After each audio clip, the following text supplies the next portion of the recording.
कि जिस होटल में मनीष दुबे के साथ ज्योति मौर्य पकड़ी गई थी, उस होटल के भी कर्मचारियों का बयान आ रहा है। जब आलोक ने उनको मनीष दुबे के साथ रंगे हाथों एसडीएम पकड़ा। बनने के बाद ही आलोक ने ऐसे पकड़ा रंगे हाथों। हाँ हाँ, एसडीएम एसडीएम बनने से पहले उनके पास नहीं कुछ प्रूफ नहीं, नहीं था। एसडीएम बनने के बाद पहले तो वो नॉर्मल वाइफ के रूप में काम कर रही थी और पति पढ़ा रहा था तो पति की जय जयकार कर रही थी। हाँ। उसके पहले तो रिश्ते बहुत अच्छे थे। जब वो एसडीएम बन गई तो किसी बैठक में शायद उनकी मुलाकात मनीष दुबे से हुई। मनीष दुबे उस समय शायद होमगार्ड कमांडेंट थे डिस्ट्रिक्ट के। मुझे तो यह लगता है कि जैसे कैकेयी और मंथरा याद की जाती हैं, उस प्रकार से ज्योति मौर्य याद की जाएंगी पति को धोखा देने वाले व्यक्ति के रूप वाली पत्नी के रूप में। कम 10-12 पतियों ने अपनी पत्नी को जो तैयारी कर रही थी उनको वापस बुला लिया है कि कोई पति अपनी पत्नी को अब पढ़ा करके पीसीएस और आईएएस नहीं बनाएगा। आलोक के परिवार के लोगों ने मुझसे संपर्क भी किया है और हो सकता है कि मैं उनकी तरफ से इन्वॉल्व होकर के काम करूं, लेकिन अब पुरुष का वर्चस्व समाज में लगभग समाप्त हो चुका है। अब तो पुरुष सिर्फ व्यक्तिम के रूप में समाज में रह गया है। आलोक का कहना यह है कि ज्योति मौर्य को उसने मनीष दुबे के साथ होटल में रंगे हाथों पकड़ा है। और हम लोग भारत सरकार से और उत्तर प्रदेश सरकार से यह मांग कर रहे हैं कि इन दोनों लोगों को टर्मिनेट किया जाए नौकरी से। नमस्कार दोस्तों, बहुत स्वागत है आपका एचसीएन न्यूज में। मैं हूं आपके साथ नीतीश पाठक।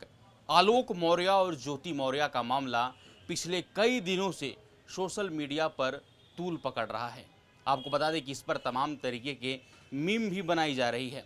और वहीं बता दें कि आलोक मौर्य जो कि एसडीएम बनी ज्योति मौर्य, आलोक मौर्य पति हैं, उनका कहना है कि मैंने पढ़ा लिखा कर ज्योति को एसडीएम बनाया और जैसे ही ज्योति एसडीएम बनी छोड़कर चली गई। इसी पूरे मैटर को समझेंगे। ज्योति मौर्य के पिता का भी बयान आया है, इस पर रोज नए नए एंगल निकल कर आ रहे हैं। आज मेरे साथ बात करने के लिए सीनियर एडवोकेट हैं शशांक शेखर त्रिपाठी। वकील साहब, बहुत स्वागत है आपका। धन्यवाद आपका। हाँ, मेरा पहला सवाल, जिस तरीके से आलोक मौर्य और ज्योति मौर्य को लेकर पिछले कई दिनों से बात निकलकर सामने आ रही है, आप कैसे देख रहे हैं? आप कितना कुछ समझ रहे हैं इस मामले को? देखिए, बहुत गंभीर विषय है और इस विषय पर अब वो जो स्टेज पर हम लोग पहुंच गए हैं समाज में, उस स्टेज पर अब संपूर्ण समाज को और जो हमारी विधिक प्रक्रियाएं बनाने वाले जो हमारे जनप्रतिनिधि हैं उनको और हमारे लॉ कमीशन को भी संज्ञान लेने का विषय मुझे लगता है अब आ गया है। 2009 में शादी होती है आलोक मौर्य की ज्योति मौर्य के साथ और 2009 में चूंकि आलोक मौर्य का सिलेक्शन सफाई कर्मी के पद पर हुआ होता है और ज्योति मौर्य के पिता भाई जाते हैं योग्यतम वर की तलाश में और वह योग्यतम वर होता है सफाई कर्मी। उस सफाई कर्मी से 2010 में शादी होती है और उसके बाद जब ज्योति आती हैं ससुराल तो वह अपने पति से और ससुराल वालों से निवेदन करती हैं कि हम पढ़ना चाहते हैं, मुझे आप पढ़ने का मौका दीजिए। उस ससुराल वालों को मैं सैल्यूट करता हूं और आलोक को मैं सैल्यूट करता हूं कि उसने अपने सफाई कर्मी के छोटे से फंड से, अपनी छोटी सी तनख्वाह से उसने अपनी पत्नी को इलाहाबाद ले जाकर कोचिंग में एडमिशन कराया, पढ़ाया। इसी बीच में ज्योति दो बच्चियों की, जुड़वा बच्चियों की माँ बनती है और वो बच्चे आलोक के माता पिता के पास पालन पोषण के लिए होते हैं, जिनका खर्चा, जिनकी व्यवस्थाएं तो आलोक देखते हैं, लेकिन उनका पालन पोषण उनके ज्योति के सास ससुर मतलब आलोक के माता पिता करते हैं।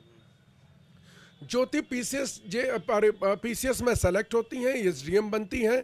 पूरे परिवार में खुशियां आती हैं कि हमारे परिवार में एक बेटा, क्योंकि बेटी मान के या कोई ऐसा बहू मान के तो पढ़ा नहीं रहे थे वो लोग। उनको लग रहा था कि भाई मेरा एक बेटा है, बेटी को बेटा समझ रहे थे, बहू को बेटी समझ रहे थे। तो जिस प्रकार से यह चल रहा था उसमें उनके अंदर खुशियां आती हैं कि भाई हमारे परिवार में हमारी बहू एसडीएम हो गई, परिवार खुशियां मनाती है। लेकिन एसडीएम होने के बाद ज्योति का जो बिहेवियर है वो धीरे धीरे चेंज होने लगता है और वह धीरे धीरे इंटर मैरिज रिलेशंस डेवलप कर लेती है किसी और के साथ। अब आप समझिए कि उसके बाद आलोक के परिवार के ऊपर ज्योति यह आरोप लगाती है कि हमको आलोक के परिवार के लोग दहेज के लिए परेशान कर रहे हैं और 80 लाख रुपए और एक फॉर्च्यूनर की मांग कर रहे हैं। अब आप समझिए कि अगर 80 लाख रुपए देने की औकात 2010 में ज्योति के माँ बाप की रही होती तो सफाई कर्मी से वो अपनी लड़की की शादी न किए होते। लेकिन ऐसे भी हम लोगों ने एक यह तय किया है, एक भारत सरकार को, एक उत्तर प्रदेश सरकार को, माननीय योगी आदित्यनाथ जी महाराज को एक हम लोग ज्ञापन देंगे और इस पूरे मामले की जुडिशियल जांच की मांग करेंगे। रिटायर्ड जज इस मामले की जांच करें, क्योंकि आलोक ने जो तथ्य प्रस्तुत किए और जो हम लोगों के भी संज्ञान में है कि जब आलोक ने यह मामला वीमेन राइट कमीशन से निवेदन किया और उनको एक एप्लीकेशन वगैरह दिया, तो वीमेन राइट कमीशन ने उस मामले में, चूंकि अधिकारी ही उसमें इन्वॉल्व हुए और उन लोगों ने आईएएस अधिकारी भी चूंकि इसमें इन्वॉल्व हैं, मनीष दुबे शायद नाम है जिनके साथ वो इन्वॉल्व है, और ये ज्योति पाठक भी पीसीएस अधिकारी है, तो उसको टर्न डाउन करने का प्रयास भी ज्योति की ओर से उसको टर्न डाउन करने का प्रयास किया गया। तो निश्चित तौर पर इस मामले में जब हाई कोर्ट के रिटायर्ड जब इस मामले की जांच करेंगे तो मुझे लगता है कि सारे मामले सामने आएंगे और हम लोग लॉ कमीशन ऑफ इंडिया को भी एक लेटर लिख रहे हैं और उससे भी यह मांग करेंगे कि देखिए, यह समाज अभी तक जो एक समाज में भ्रांति चल रही थी कि पुरुष वर्चस्व का समाज है, लेकिन अब पुरुष का वर्चस्व समाज में लगभग समाप्त हो चुका है। अब तो पुरुष सिर्फ व्यक्तियों के रूप में समाज में रह गया है। अगर पुरुष किसी बड़े पद पर बैठा हुआ है तो उसको कोई भी स्त्री अगर उठेगी और यह आरोप लगा देगी कि मेरे साथ इसके संबंध थे, तो वह पुरुष समाज की नज़रों में अपराधी हो जाएगा। और इस तरह से जिस प्रकार से आलोक ने अपनी पत्नी को पढ़ा लिखा कर एसडीएम बनाया, तो जो ज्योति ने सिर्फ पति के विश्वास की हत्या नहीं की, ज्योति ने एक सास ससुर के भी विश्वास की हत्या की है और समाज के भी विश्वास की हत्या की है।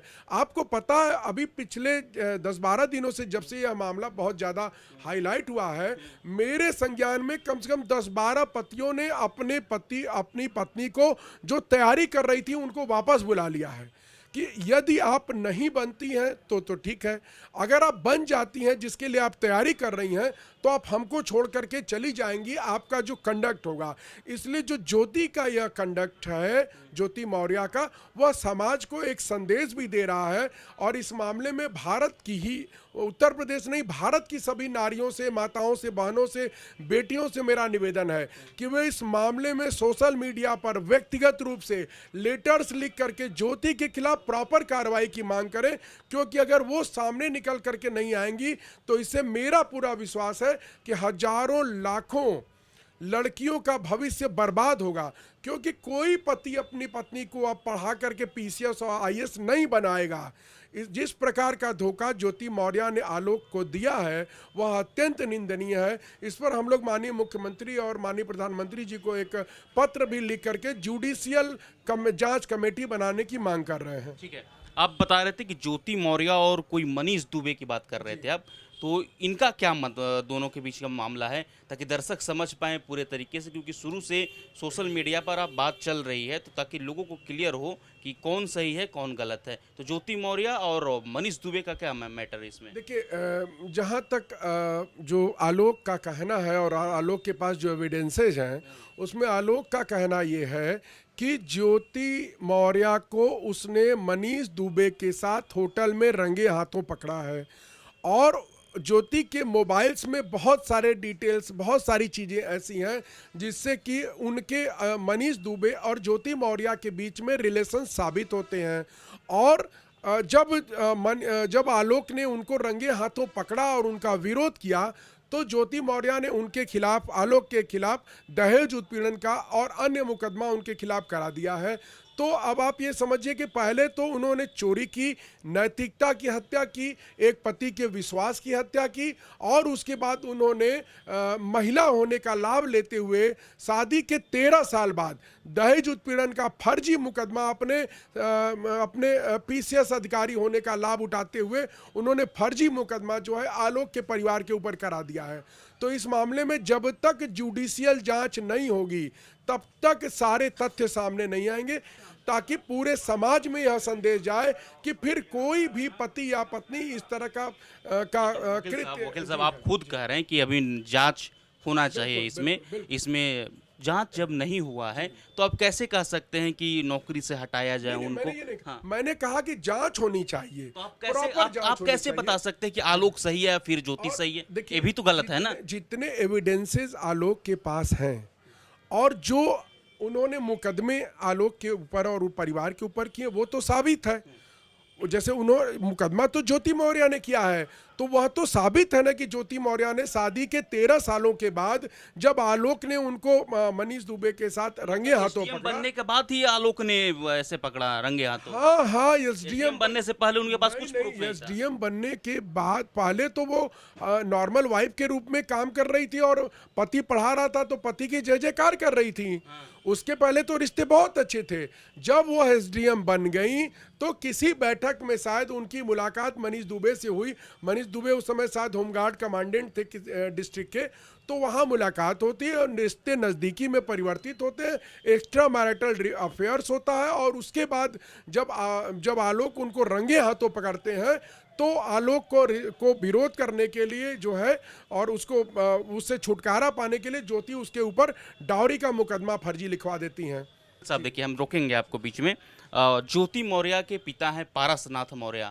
उनका कहना है कि जब जो आलोक मौर्य के परिवार ने उनको धोखा दिया था, आलोक मौर्य के परिवार ने शादी के कार्ड में उन्होंने ग्राम पंचायत अधिकारी छपवाया था उस टाइम कि आलोक मौर्य ग्राम पंचायत अधिकारी हैं, लेकिन ग्राम पंचायत अधिकारी नहीं थे, वो तो एक चतुर्थ श्रेणी के कर्मचारी हैं।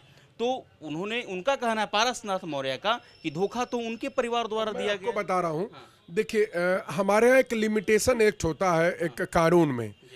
शादी के संदर्भ में यदि किसी भी प्रकार का धोखा दिया गया है, अगर किसी भी प्रकार का धोखा अगर इस तरह के कॉन्ट्रैक्ट में दिया गया है या शादी होते समय इस तरह का रिटर्न अगर कोई धोखा दिया गया है तो उसके लिए 7 वर्ष की अवधि निर्धारित है हमारे यहाँ जो स्पेशल एक्ट है डाउरी को लेकर के। तो 7 वर्ष के अंदर तो इन्होंने कभी कोई बात नहीं कही, कोई मुकदमा नहीं किया। कोई मुकदमा 7 वर्ष के अंदर किया क्या? नहीं किया। इसका मतलब ये है कि ये बातें स्वीकारोक्ति में थी और सबके जानकारी में थी। अगर ग्राम पंचायत जो अधिकारी होता है वह बहुत बड़ा अधिकारी नहीं होता, उसको ग्राम सचिव बोलते हैं। वह equivalent to 4th class employee ही होता है वो यूपी स्टेट गवर्नमेंट का। और दोनों का विभाग भी एक ही है, पंचायती राज विभाग। तो ऐसा नहीं है कि वह अपने को एसडीएम लिख दिया था या अपने को आईएएस लिख दिया था। उसने अगर अपने को ग्राम पंचायत कर्मचारी लिखा है, विभाग का कर्मचारी लिखा है, तो उसमें कोई गलती नहीं है। आलोक मौर्य के परिवार से आपकी बात हुई, क्या बातचीत हुई और उनके लिए आप अपने तरफ से क्या करने वाले हैं? देखिए, चूंकि मैं भारतीय जनता पार्टी का लीगल सेल का काशी क्षेत्र का संयोजक हूं, तो इस नाते जो विधिक विषय होते हैं वह ऐसे भी मेरे पास पार्टी से आते हैं। तो आलोक मौर्य के एक रिश्तेदार हैं, हमारे पार्टी कार्यकर्ता भी हैं, उन्होंने मुझसे संपर्क किया था, बातचीत उनसे हुई है और हम लोगों ने उनको यह अश्योरेंस किया है कि ये सारे तथ्य, ये सारे फैक्ट्स हम लोगों को एविडेंस में उपलब्ध कराएंगे। अगर वो तो हम लोग माननीय मुख्यमंत्री से समय लेकर के इस मामले की जुडिशियल जांच की मांग करेंगे। और हम यह नहीं कह रहे हैं कि आज ही उनको बर्खास्त कर दिया जाए ज्योति मौर्य को, या आज ही मनीष दुबे को बर्खास्त कर दिया जाए, क्योंकि वे आईएएस और पीसीएस अधिकारी हैं। तो उनके भी अपॉइंटमेंट की और उनके भी टर्मिनेशन की एक प्रक्रिया है। जब तक विभागीय जांच नहीं होगी, जब तक जुडिशियल जांच नहीं होगी, जब तक राज्यपाल के आदेश से जांच नहीं होगा, तब तक उनके ऊपर कोई कार्रवाई नहीं की जा सकती है। तो जब यह जांच होगी तो प्रॉपर तरीके से यह पता चलेगा कि पूरे मामले में सत्यता क्या है। मुझे तो यह लगता है कि जैसे कैकेयी और मंथरा याद की जाती हैं, उस प्रकार से ज्योति मौर्य याद की जाएंगी पति को धोखा देने वाले व्यक्ति के रूप वाली पत्नी के रूप में। तो इसलिए ज्योति मौर्य का भी की जिम्मेदारी बनती है कि जो भी गलतियां उनसे हुई हैं उस पर वो एक बार उनसे पति से माफ़ी मांग करके अपने लाइफ को फिर से सेटल करके और अपना सामान्य जीवन जिए। यही मतलब मेरा कहना। लेकिन अभी तो न्यायिक जांच का इंतजार करेंगे ना वकील साहब? अभी तो कर रहे हैं कि जिस होटल में मनीष दुबे के साथ ज्योति मौर्य पकड़ी गई थी उस होटल के भी कर्मचारियों का बयान आ रहा है।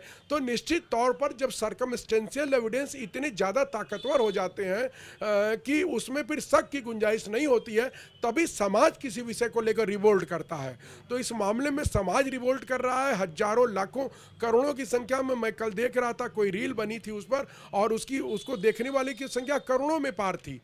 तो निश्चित तौर पर समाज इस विषय को लेकर उद्वेलित है, दुखी है और मर्माहत है। इस विषय को भारत सरकार को स्वतः संज्ञान में लेना चाहिए और एक पुरुष आयोग की भी स्थापना करनी चाहिए कि जिस प्रकार से पुरुषों के साथ समाज में इस तरह का अत्याचार हो रहा है, उस पर कंसिडरेशन करने के लिए जो है कि इस तरह का एक पुरुष आयोग भी होना चाहिए। चलिए, बहुत धन्यवाद वकील साहब, आपने अपना बहुमूल्य समय दिया। Thank you so much. Thank you.